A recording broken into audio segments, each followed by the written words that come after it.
Jadi, yang saya hormati Bu Dewi, Bu Yulita, Pak Ahmad Irfandi, Bapak Ibu dari Belmawa, dan Bapak Ibu perwakilan dari perguruan tinggi. Ya, mohon izin untuk share screen.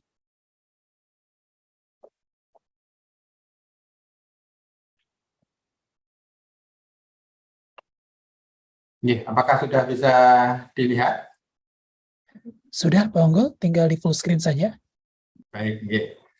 Baik, Bapak Ibu semua, mohon izin ini untuk sekilas overview tentang rekomendasi pembelajaran lampau, gitu ya. Mungkin Bapak Ibu semua juga sudah pernah dengar, sudah mengenal ya rekomendasi pembelajaran lampau. Untuk hari ini kita fokus untuk yang rekomendasi pembelajaran lampau yang tipe A. Apa itu yang tipe A? Ya, jadi sebelumnya ini dari dasar hukum dari RPL gitu ya, berdasarkan Undang-Undang Nomor 12 tahun 2012 yang terbit 10 tahun yang lalu gitu ya, tentang pembelajaran sepanjang hayat ya, lifelong learning. Kemudian Permendikbud tahun 2020 terkait dengan standar nasional pendidikan tinggi ya, di mana perguruan tinggi harus memberikan kesempatan seluas-luasnya ya terhadap metode pembelajaran untuk menuju mahasiswa dengan kompetensi unggul gitu ya. Nah,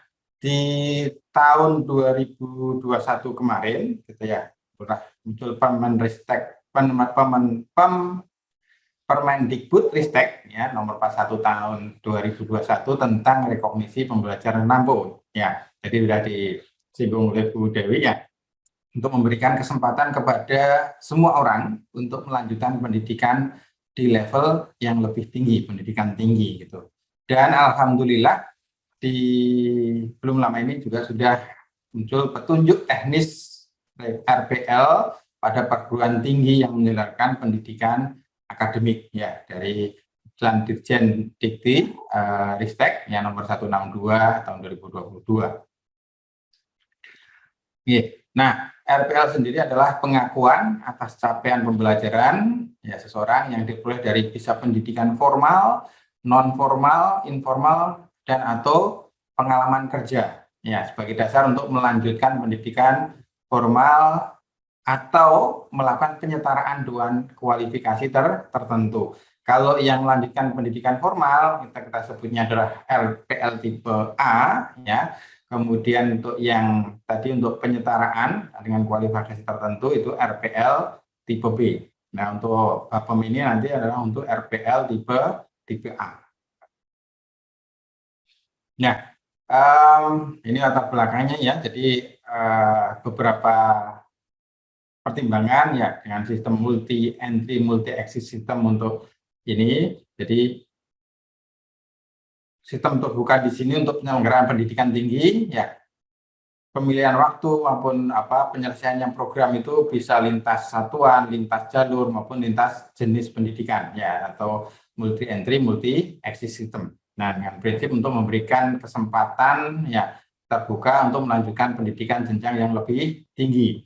Ada kemungkinan misalnya karena keterbatasan biaya begitu ya, sehingga tidak lanjut setelah lulus SMA, tidak bisa lanjut ke perguruan tinggi, atau mungkin juga yang mulai dari diploma 3 gitu ya, kemudian memutuskan untuk bekerja dulu gitu ya. Pengalaman selama bekerja ini nanti bisa kita akui, bisa kita rekognisi, sehingga tidak perlu mengambil semua mata kuliah yang harus diselesaikan. Jadi ada beberapa mata kuliah yang bisa dianggap lulus gitu ya, akhirnya karena dengan dari pengalaman kerjanya tadi. Nah, dari prinsip penyelenggaraan RPL tentunya tadi accessibility ya, untuk menjamin akses kesempatan belajar secara adil dan inklusif. Jadi semua orang bisa melanjutkan studinya begitu. Kemudian juga ekvivalen, jadi penilaian yang setara dari hasil belajar baik dari pendidikan formal, non formal ya, maupun pengalaman kerja. Jadi pengalaman kerja itu bisa kita akui bahwa sudah memiliki kualifikasi tertentu, sudah lulus misalnya kalau dengan mata kuliah sudah mampu lulus ya capaian pembelajaran setara dengan mata kuliah X gitu misalnya. Dan juga transparansi gitu ya. Jadi menyediakan informasi mengenai RPL yang dapat diakses ya secara terbuka oleh publik gitu ya. Dengan jelas, eksplisit ya dan dapat dipahami oleh semua pemangku kepentingan. Jadi salah satu nanti tujuan dari Bapem adalah untuk institusi Bapak Ibu bisa menyediakan informasi tentang program RPL ini nanti. Nah, tentunya juga yang penting gitu ya juga masalah kualitas ya. Jadi program RPL ini bukan apa ya shortcut untuk dapat ijazah begitu, tapi kualitas tetap harus kita jaga gitu ya. Penjaminan mutu terhadap proses pelaksanaan RPL ini juga harus terjaga.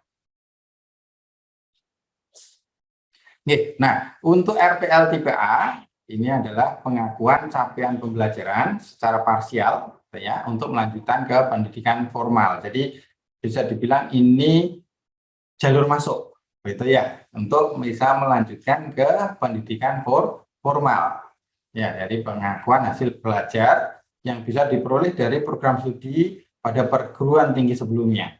Ya, misalnya lulusan D3 atau mungkin juga mahasiswa yang terpaksa tidak bisa menyelesaikan studinya karena beberapa alasan, misalnya karena tadi biaya gitu ya sehingga memutuskan untuk keluar gitu ya untuk bekerja dulu gitu ya, atau juga dari pendidikan non formal dan informal. Ya, nah misalnya tadi udah bekerja dulu gitu ya, pengalaman kerja kalau misalnya dari sebagai contoh gitu ya, D3 analis kimia begitu, kemudian kerjanya juga sesuai bidangnya, kemudian ingin melanjutkan diri ke jenjang yang lebih tinggi, pengalaman kerja ini bisa kita akui gitu ya, secara parsial gitu ya, sehingga jumlah SKS yang harus ditempuh misalnya untuk menyelesaikan S1 itu sebagai gampangnya adalah 70 SKS, nah ada beberapa mata kuliah yang sudah kita akui sehingga tidak perlu menyelesaikan tadi yang 77 SKS. Nah, dalam melaksanakan RPL ini pimpinan perguruan tinggi dapat membentuk unit pelaksana RPL atau juga bisa menambahkan fungsi pelaksana RPL pada unit yang sudah ada perguruan tinggi sebagai pengelola RPL misalnya karena ini terkait penerimaan mahasiswa tentunya misalnya di unit penerimaan mahasiswa gitu ya, ditambahi tugas untuk pengelola RPL. Nah, ini tapi untuk yang tadi, kalau yang pengakuan dari capaian pembelajaran dari perguruan tinggi sebelumnya nanti istilahnya transfer kredit. Ya, kalau yang dari pendidikan formal, non formal, informal maupun pengalaman kerja ini perlu assessment. Ya, perlu assessment, perlu rekognisi. Nah, ini nanti yang form-formnya yang perlu disiapkan. Untuk peserta RPL sendiri ada persyaratannya yaitu paling rendah lulusan sekolah menengah atas atau sederajat, kemudian ada MA gitu ya, ada SMK begitu, kemudian memiliki pendidikan non formal, informal atau juga pernah sudah punya pengalaman kerja yang tentunya relevan dengan program studi yang dituju gitu. Nah, untuk yang syarat penyelenggara, syarat suatu institusi pendidikan tinggi bisa menerima atau membuka program RPL ini adalah satu program studi yang telah terakreditasi paling rendah B atau baik sekali. Nah, kemudian pimpinan perguruan tinggi perlu menetapkan ya punya pedoman penyelenggaraan RPL. Ya, nah pedoman penyelenggaraan RPL ini paling sedikit bisa membuat ini ada persyaratan calon gitu ya, tata cara pendaftaran dan asesmennya, kemudian skema pengakuannya, dan juga kelanjutan proses pembelajaran. Ya enggak, kalau pembiayaan bagaimana, dan juga penjaminan mutu ya penyelenggaraan RPL. Nah, ini juga perlu selain tadi pedoman penyelenggaraan RPL di peraturan akademik ya itu juga memuat peraturan tentang akademik tentang mahasiswa RPL. Ya, nah ini mencakup paling sedikit batas maksimum ya kredit atau SKS yang dapat diakui dan lama studinya.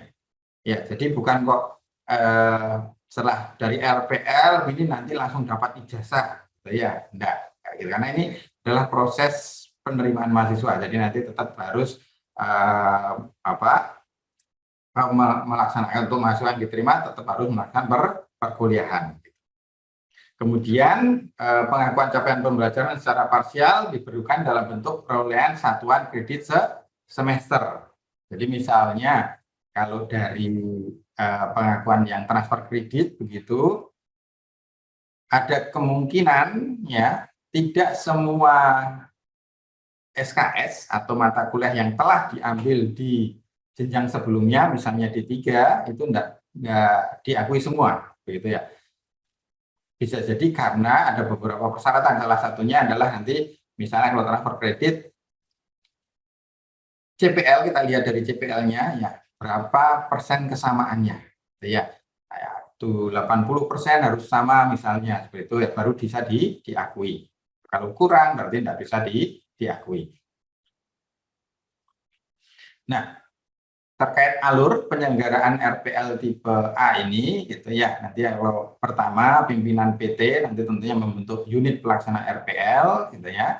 Kemudian pemohon atau calon ini mendaftarkan dan juga bisa melakukan konsultasi dulu dengan pengelola RPL. Kemungkinan ya ada calon ini yang masih bingung, gitu ya. Ini sebaiknya saya masuk atau daftar di prodi yang mana yang sesuai dengan pendidikan sebelumnya atau mungkin dengan pekerjaan yang dia lakukan saat ini, begitu ya. Nanti bisa melakukan konsultasi.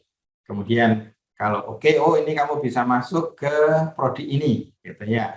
Kemudian calon menyiapkan dokumen portofolio ya untuk pembuktian capaian pembelajaran.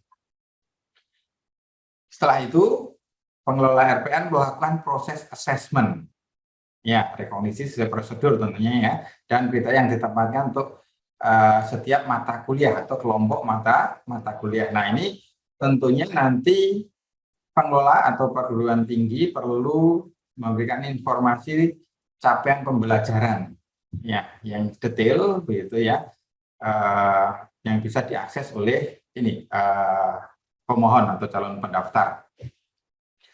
Kalau direkognisi, gitu ya, setelah direkognisi memutusnya, kalau tidak ya sudah nggak bisa lanjut, gitu ya. Kalau iya, kemudian pimpinan PT menetapkan SK tentang daftar mata kuliah, ya, dan jumlah SKS yang diakui. Setelah rekognisi ya diakui, gitu ya, yang direkognisi. Nah, setelah itu perlu melaporkan ke PDDB. Ya, kita semua tahu sekarang semua data-data akademik semua perlu kita laporkan ke PDDB. Ya. Nah, ini juga dari Belmawa itu ada aplikasi sistem e-rekomendasi RPL akademik. Nanti akan ada penjelasan detail di sesi berikutnya, gitu ya. Aplikasi pelaporan pelaksanaan RPL, gitu ya, akademik, di mana pengelola nanti melaporkan kesiapan pelaksanaan RPL ya melalui verifikasi pemenuhan dokumen persyaratan ya secara mandiri nanti di sistem ini. Ya detailnya nanti akan dijelaskan di sesi tersendiri tentang Sierra ini. Nah, untuk mekanisme asesmen tadi calon mahasiswa perlu menyiapkan formulir evaluasi diri ya FED. Nah, tadi nanti ada formnya, contoh formnya gitu ya, nanti diajukan untuk diverifikasi maupun diverifikasi oleh asesor gitu ya. Nah, kemudian mungkin dari evaluasi diri tadi masih belum ini ya, perlu wawancara. Nah, bisa dijadwalkan wawancara dengan calon mahasiswa begitu ya, calon mahasiswa RPL ini untuk menggali lebih lanjut gitu ya tentang ya kita intinya sebagai pengelola nanti ya untuk mengumpulkan bukti-bukti lebih lanjut gitu ya apakah kemampuan calon ini memang bisa direkognisi atau tidak gitu ya. Kalau memerlukan bukan cuma wawancara, perlu juga mungkin di bidang-bidang tertentu perlu demonstrasi gitu ya. Misalnya pendidikan guru gitu ya, kita minta untuk demonstrasi gimana cara mengajar misalnya seperti itu. Nah, kemudian juga bisa meminta bukti-bukti tambahan asesor. Intinya kita yakin bahwa calon itu bisa kita rekognisi ke mata kuliah atau SKS tertentu. Nah, untuk asesor sendiri tentunya dari dosen gitu ya, yang memiliki kualifikasi untuk melakukan penilaian dan pengakuan CP, capaian pembelajaran ya. Atau juga bisa selain dosen tetap ya, pengelola atau perguruan tinggi dapat menunjuk praktisi atau organisasi profesi yang relevan ya, dan memiliki kualifikasi tertentu untuk melakukan penilaian dan pengakuan tadi capaian pembelajaran. Nah, Bapak Ibu, ini contoh saja ya, formulir RPL tipe A gitu ya. Nanti formatnya bisa dikembangkan sesuai kebutuhan penyelenggara RPL gitu ya. Contoh saja yang pertama adalah FED ya, petunjuk calon mahasiswa ini nanti berisi apa oh ya, ini mohon maaf, ini petunjuk untuk calon mahasiswa, petunjuk yang kita perlu informasikan ke calon mahasiswa, bisa di website, misalnya website penerimaan mahasiswa begitu ya. Nah, intinya informasi tentang RPL itu apa gitu ya, katanya dengan kesempatan untuk melanjutkan pendidikan tinggi. Kemudian kesetaraan antara hasil belajar ya, berupa kompetisi atau capaian pembelajaran yang diperoleh dari sebelumnya non formal informal gitu ya, dengan hasil pembelajaran formal di PT. Kemudian juga instruksi untuk memilih mata kuliah yang akan diajukan untuk RPL ya. Nah, mata kuliah yang diajukan nanti perlu didukung oleh bukti-bukti yang mendukung klaim tadi capaian pembelajaran mata kuliah. Nah, contohnya ini daftar mata kuliah program studi misalnya, nanti bisa di list gitu ya, mata kuliahnya apa saja, SKS-nya gitu ya. Kemudian, nah ini ada centangan gitu ya, apakah mau di RPL kan atau tidak dari si calon gitu ya. Kalau di RPL kan tentunya perlu menyiapkan FED, ya, formulir evaluasi diri. Nah, ini contoh untuk aplikasi RPL tipe A. Nah, nanti bisa berisi ini nanti program studinya apa, jenjangnya gitu ya, S1, S2 gitu ya.